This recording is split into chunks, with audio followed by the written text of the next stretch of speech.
zaštitu i ostvarivanje manjinskih prava u saradnji sa Albanskim nacionalnim savjetom u Crnoj Gori organizovao je obuku posvećenu predstavljanju vodiča za aplikante fonda. Ova obuka imala je za cilj jačanje kapaciteta predstavnika manjinskih organizacija kao i unapređenje procesa apliciranja, realizacije i izvještavanja projekata. Poseban značaj događaju daje činjenica da je po prvi put ovakva obuka održana na albanskom jeziku, čime je dodatno osnažen pristup i uključivanje albanske zajednice u proces dobijanja podrške za projekte koji doprinose očuvanju identiteta i unapređenju prava manjina. Predavanje je održala Kristina Siništaj, savjetnica za monitoring i evoluciju projekata, koja je učesnicima detaljno predstavila sve korake neophodne za uspješnu prijavu i sprovođenje projekata, uz fokus na transparentnost, održivost i efikasnost.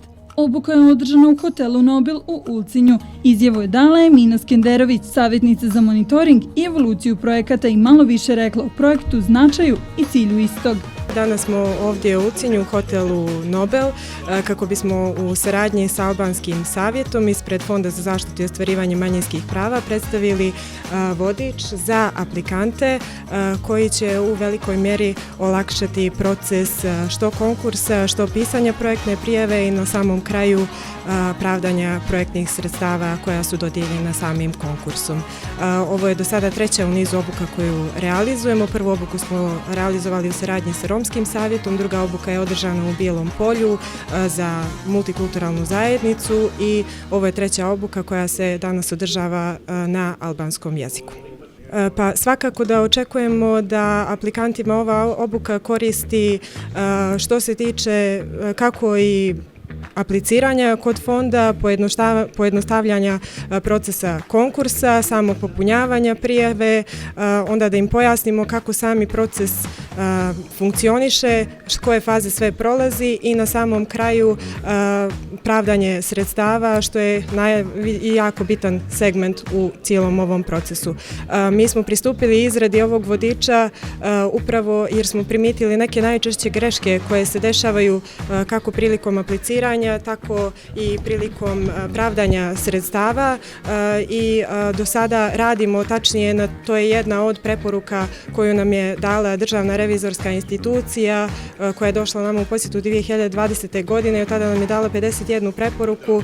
Do sada smo ih realizovali 39, ostalo je još 12, od tih 12 očekujemo da ćemo i ovom obukom da umanjimo veći broj i samih tih preporuka i da ispunimo očekivanja kako dosadašnjih aplikanata, tako i budućih aplikanata i ostale zainteresovane javnosti, a samim tim i da ispunimo očekivanja Državne revizorske institucije i da poboljšamo sistem po kojem radimo. Pa prvenstveno se rodilo upravo iz tih preporuka koje su, možemo slobodno reći, bile brojne i od tada veoma aktivno radimo, mogu reći slobodno i svakodnevno na tome da u potpunosti poboljšamo naš rad, da proces bude transparentan i lako dostupan apsolutno svima koji su zainteresovani. Po. Harova të ceki edhe se këtu me mua është edhe kolegja ime Emina Skenderović, e cila do t'ju drejtohet në gjuhën malezeze, gjithsesi mbas këtij prezantimi dhe trajnimi ju do keni mundësi të bëni edhe pyetjet për çdo paqartësi apo ndonjë pyetje që ne nuk e kemi kyçur në këtë prezantim. Kështu që ja jap fjalën Emines dhe të ju drejtohet dhe mbasandej fjalën do ta marrin edhe zotri Faik Nikan nga Këshilli. Emina. Treba ja da se prije svega drago mi je da vas vidim u ovolikom broju i drago mi je da postoji ovoliko interesovanje kod albanske zajednice za projekte kod fonda i prije svega za očuvanje tradicije i kulture ovog naroda. Kristina će vam danas održati ovu obuku jer nažalost ja ne govorim albanski jezik, ali za sva dodatna pitanja možete se i meni obratiti na crnogorskom ili maternjem ili kako god vam je draže. Gospodin Faik bi vam se obratio svakako sa kojim u saradnji radimo i ovu obuku. Ju shpreh falenderimet e mia për prezencën tuaj këtu edhe interesimin për të ndjekur këtë seminar trajnues, të cilin së bashku Këshilli Kombëtar organizon me Fondin për Pakica. Qëllimi i këtij trajnimi është aftësimi apo informimi shtesë për çdo paqartësi, pikpyetje sa i përket aplikimit me projektet e fondi për pakica. Sigurisht ne synojmë që trajnimet e tilla të mbajmë në bashkëpunim, sot kam komunikuar me drejtorin dhe synojmë që ta bëjmë edhe në Tuzë, në Malsinjë edhe në Plavë dhe Guci për Plavë, Guci dhe Rozhajnë. Sigurisht, siç e dini, ky do të jetë në favor të gjithë atyre aplikantëve shqiptarë në Maltezi ky trajnim, të cilët kanë paqartësi sa i përket metodës së aplikimit, dokumentacionit të nevojshëm, po edhe raportimit të projekteve, pasi që shpesh herë ka pyetje dhe dilema dhe paqartësi sa i përket gjithë procesit të aplikimit dhe vlerësimit të projekteve në fond. Dua t'ju informoj po ashtu se Këshilli Kombëtar, së bashku me gjithë këshillat tjerë në Maltezi, ka nisur edhe Ministrinë e Pakicave, tani më ka nisur procedurën për ndryshimet dhe plotësimet e ligjit për pakica, e cila ndër të tjera do duhet të përfshijë edhe punën e fondit sa i përket komisionit vlerësues të projekteve. Sigurisht kjo do të marrë kohën e vet, ndoshta edhe parafërsisht një vit, po synojmë që në stafin apo ekspertët e vlerësimit dhe evaluimit të projekteve, se cilat nga këshillat kombëtare të kenë përfaqësuesin e vet. E jo siç është deri tani që shqiptarët në këtë rast nuk kanë asnjë person në atë, po jo vetëm shqiptarët, as kroatët, as bosnjakët kanë, as kroatët s'kan, as muslimanët në komisionin i cili vlerëson projektet. Kështu që ai është hapi tjetër i cili na pret, mirë po duke racionalizu kohën, ne kemi vendosur që të bëjmë aftësimin e gjithë atyre të interesuarve për të aplikuar në fond, në këtë rast shqiptarëve, që ky trajnim të bëhet në gjuhën shqipe për të gjithë të interesuarit. Dhe po ashtu ju lajmëroj se ky trajnim do të zgjasë parafërsisht rreth 2 orë. Pastaj do të kemi një drek, sigurisht kemi kafe pauzë dhe pastaj drekën e fund. Gjithashtu i gjithë ky trajnim është edhe do të incizohet në formatin video audio për shkak që edhe mund t'ju shërbej edhe të tjerëve të cilët sot nuk janë këtu, dhe ne mund ta transmetojmë përmes kanaleve televizive, por edhe në YouTube në webfaqen e Këshillit Kombëtar të Shqiptarëve në Maltezi. Ju falenderoj edhe herë për prezencën. Tani mund të fillojmë besoj.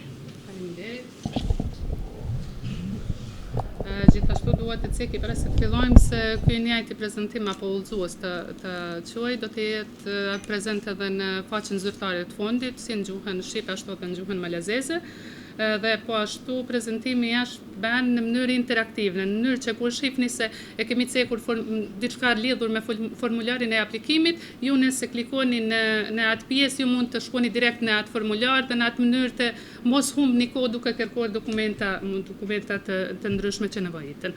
Kështu që fillojmë së pari me udhëzuesi është përgatitur me qëllim që të përmirësohet procesi i informimit i aplikantëve të fondit për mbrojtjen e realizimit të drejtave të pakicave në mënyrë që të rritet cilësia e projekteve të paraqitura, të sigurohet zbatimi i tyre i suksesshëm dhe të mundsohet arsyetimi i saktë dhe i plotë i mjeteve të shpenzuara. Në këtë mënyrë synojmë që të kontribuojmë në një transparencë dhe efikasitet më të mirë në punën e fundit, por edhe në një shkallë më të lartë për gjithë përfaqësuesit e objekteve. Ky material edukativ paraqet gjithashtu një pjesë të përpjekjeve të vazhdueshme të fundit për të përmirësuar punën e vet me përputhje të rekomandimeve që ne janë dhënë nga viti 2020 nga institucionet shtetërore të auditimit. Atëherë në atë rast ne kemi pasmorëm duket 51 vrejtje, 51 vrejtje, 39 të cilat janë plotësuar komplet, kurse kanë mbetur edhe 12 të cilat shpresojmë se në fund të vitit ku edhe presim kontrollin e këtij institucionit, shumica prej tyre do të jenë edhe ato të zgjedhura. Ky përmbajtja e këtij udhëzuesit ka temat në vijim, do më thënë si të aplikoni në konkursin e fondit, si të plotësoni formularin e aplikimit, kushtet formale dhe ligjoret pjesëmarrëses në konkurs, vlerësimin e projektit, planin e përditësuar të aktiviteteve, nënshkrimin e kontratës me fondin, monitorimin dhe vlerësimin e projekteve, gjetjet e raportit mbi realizimin e projektit. Gabimet më të shpeshta të përfituesve të mjeteve dhe udhëzimet për vlerësimin dhe vlefshmërinë e dokumentacionit. si të aplikojnë në konkursin e fondit. Fondi të paktën, do më thënë, një herë në vit shpall konkurs për financimin e projekteve. Me parë ka qenë më duket 2 herë në vit, mirë po në vitet e fundit një herë bëhet shpërndarja e mjeteve, nuk është e caktuar se në cilën pjesë të vitit do bëhet shpërndarja, por ne tentojmë që nga viti i jashtëm të jetë edhe më herët në mënyrë që jo vetëm aplikantët, po dhe ne të kemi një kohë me të gjatë për të marrë me gjitha procedurat që kërkohen, jo vetëm deri te shpallja e konkursit dhe nënshkrimit të kontratave, por edhe gjatë realizimit të projekteve, monitorimin, domethënë. Në konkurs mund të aplikojnë organizatat jo qeveritare dhe personat fizik në përputhje me ligjin dhe vendimin për shpalljen e konkursit.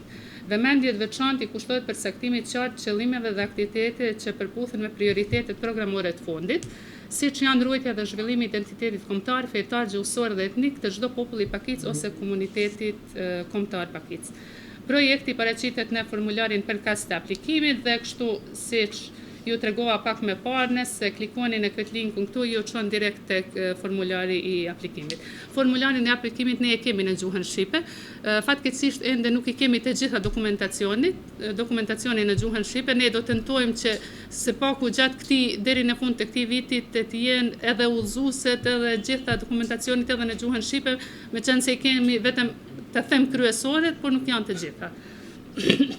Formulari i aplikimit gjithmonë mund të shkarkohet edhe nga faqja zyrtare e fondit. Të sa i përket plotësimit të formularit të aplikimit, ne i kemi cekur disa ku mes shpeshti të bëhen gabime, siç janë të dhënat për aplikantin e projektit. Të dhëna për aplikantin e projektit përmbajnë bazën e çdo aplikimi, edhe sado që ju duket e thjeshtë, ndoshta me qenë se aty kërkohen informacione të thjeshta si emri, mbiemri, adresa, numri i telefonit dhe emaili, aty kemi shumë problem, sidomos me komunitetin shqiptar, sepse ju duket ndoshta deri diku e pa nevojshme të ceken të gjitha ato apo gabimet nuk i shikojnë në me dhe ne nuk kemi mundësi të bijmë në kontakt. Sidomos kur është koha e shkurt në mes të vendimit dhe nënshkrimit të kontratës. Ne kemi pas raste nga komuniteti shqiptar ku nuk kanë pas mundësi të nënshkruajnë kontratën sepse nuk kemi mundur t'i marrim në mail, nuk të kontaktojmë ata përmes mailit, kurse numrin e telefonit nuk e kanë cekur. Të dhënat për projektin. Të dhënat për projektin duhet të jenë të qarta dhe të shkruara saktësisht. Përshkrimi i projektit duhet të tregojë qartë se qëllimet dhe aktivitetet kontribuojnë në mbrojtjen e realizimin e të drejtave të pakicave.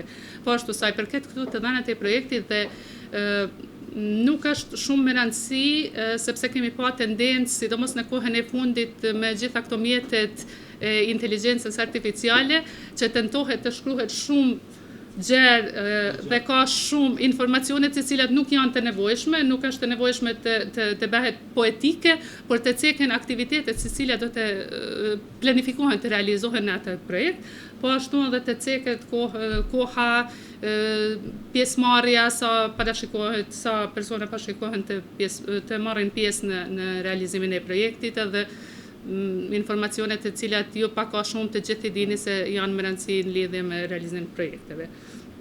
Aktivitetet duhet planifikohen në logjike dhe reale në përputhje me qëllime duke përfshirë përshkrimin e qartë fazave, rezultateve të matshme dhe efekteve të pritshme të projektit. Domethënë nuk është nevoja kjo nuk është vërejtje, por vetëm thjesht nuk është nevoja të vehen disa qëllime të cilat nuk janë të matshme dhe nuk janë reale. Si për shembull, ne në shumë aplikime kemi rasten ku thotë se qëllimi i projektit është të përmirësoj gjendjen e komunitetit shqiptar në Maltezi. Ajo është tepër një qëllim i gjerë që ne e dimë se çfarë do projektit e sidomos me mjetet të cilat dahet nga fondit nuk mundet deri ku të arritës. Një qëllim i cili do të jetë për shembull nëse shtypet një libër, nëse është plotësimi i fondit të librave në gjuhën shqipe është masë e mjaftueshme, nuk ka nevojë të bëhen disa qëllime aq të mëdha dhe aq detale që nuk mund të arriten. Mjetet e nevojshme për zbatimin e projektit. Buxheti i projektit, këtu kemi gabim me përkthimin, duhet të jetë real dhe i planifikuar në atë mënyrë siç është aprovuar nga Komisioni i Fondit. Komisioni i fondit edhe aty më duhet ta cekni herë se komisioni i cili vendos për ndarjen e mjeteve në fond nuk është pjesë e punëtorisë së fondit. Ka 6 anëtarë dhe është i zgjedhur nga Kuvendi i Malit të Zi për më duket për konkurs, me konkurs, po, me thirrjes publike dhe aty kanë të drejtë lajmërohen nga të gjitha komunitetet shqiptare. Nuk duhet të hyj aty nëse janë lajmëruar në konkursin që ka qenë, nëse janë lajmëruar shqiptar apo jo, por për momentin nuk ka asnjë shqiptar aty. Për momentin në komplet fondi jam vetëm unë shqiptare në fakt, edhe sa i përket punëtorisë, kështu që është një punë tepër e madhe edhe të cilën mendoj se nuk mund as unë ta kryej densisht edhe sa i përket përkthimeve dhe sa i përket komunikimit me gjithë komunitetin shqiptar, kështu që mendoj se tendenca jo vetëm e Këshillit, por gjithë komuniteti që të ndrohet edhe pjesa e zgjedhjes së komisionit, po ashtu edhe punësimi i dikujt tjetër nga komuniteti shqiptar, mendoj se është i vlefshëm dhe mase i duhur.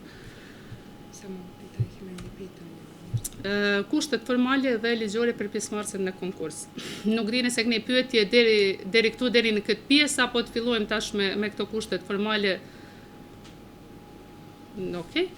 Të gjithë aplikantët, formulari, domethënë të gjithë aplikantët e dorëzojnë këtë pjesë, sa i përket formularin e shtypur të aplikimit, i cili duhet të jetë i nënshkruar dhe i vulosur gjithsesi nëse është fjala për person juridik.